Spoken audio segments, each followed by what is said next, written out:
تم میں سے ہر ایک سے اپنے ماتحتوں کے متعلق سوال کیا جائے گا۔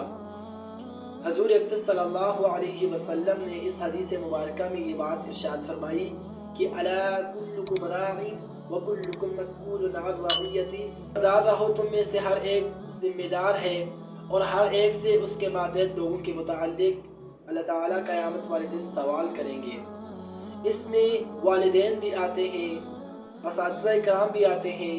اور جتنے بھی وہ لوگ ہیں کہ جو بڑے طبقے پر فائز ہیں، یعنی ان کے ماتحت ان کی لیڈنگ کے اندر جتنے لوگ بھی آتے ہیں، یعنی جو لوگ بھی ان کے ماتحت کام کرتے ہیں، چاہے وہ کوئی کام کروانے والے کی صورت میں ہے، یا سب سے بڑی مثال اس میں ہمارے پاس یہ ہے کہ ایک والد کی اولاد اس کے ماتحت ہے، ایک بڑے بھائی کے چھوٹے بہن بھائی اس کے ماتحت ہیں، ایک استاد کے ماتحت پوری کلاس ہے، یعنی جتنے بھی لوگ آپ کے ماتحت آتے ہیں، چاہے وہ اسٹوڈنٹس کی شکل میں ہیں، اولاد کی شکل میں ہیں، جس شکل میں بھی آپ کے پاس موجود ہیں، تو اللہ کے نبی نے فرمایا کہ ان کے اوپر آپ ایک سربراہ ہیں، آپ بطور بادشاہ کے ہیں، آپ کا حکم ان پر، وہ آپ کے حکم کے تابع ہیں۔ تو اللہ کے نبی نے فرمایا کہ قیامت والے دن ان تمام لوگوں کے بارے میں آپ سے سوال کیا جائے گا کہ انہوں نے نماز کی ادائیگی نہیں کی ہے، انہوں نے اللہ تعالیٰ کے احکامات کو نہیں مانا ہے، تو اس کے بارے میں سوال والد سے بھی کیا جائے گا، اولاد کے متعلق سوال والد سے ہوگا، اور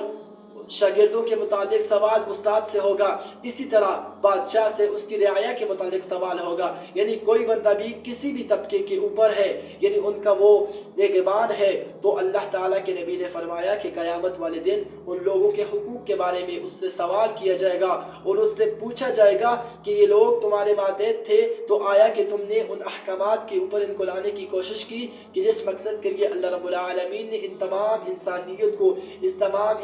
کو تخلیق کیا ہوا ہے، یعنی اللہ لیعبدون کا جو مقصد دیا ہوا ہے، اس مقصد کے لیے تم نے ان کی رہنمائی کی، اس مقصد کے نیچے لانے کے لیے آیا کہ تم نے ان کو دین کی تبلیغ کی، اللہ تعالیٰ کے وہ احکامات بتلائے کہ جن احکامات کے لیے انسان کو پیدا کیا گیا تھا، یعنی وہ احکامات نماز کی صورت میں تھے، روزے کی صورت میں تھے، حقوق اللہ کی صورت میں تھے، حقوق العباد کی صورت میں تھے، یہ تمام کی تمام وہ صورتیں ہیں کہ جن کے اندر انسان کو پیدا کرنے کا مقصد اللہ نے دیا ہے۔ تو اس بندے سے اس کے بارے میں پوچھا جائے گا قیامت والے دن کہ ان کو ہم نے تمہارے ماتحت پیدا کیا تھا، تو کیا تم نے ان کو اللہ کی بندگی پر آمادہ کیا، اللہ کی بندگی کی طرف تم نے ان کو حکم دیا؟ تو کیا پتا بندہ خود تو نمازی ہو، بیٹا نماز نہ پڑھتا ہو، بیٹی نہ نماز نہ پڑھتی ہو، بیوی نمازی نہ ہو، رشتہ دار یعنی جو اس کے لوگ ماتحت آتے ہیں ان کے متعلق قیامت والے دن سوال کیا جائے گا۔ تو ایسا نہ ہو کہ اس اولاد کی وجہ سے، ان طالب علموں کی وجہ سے، یعنی جو لوگ بھی اس کے ماتحت ہیں،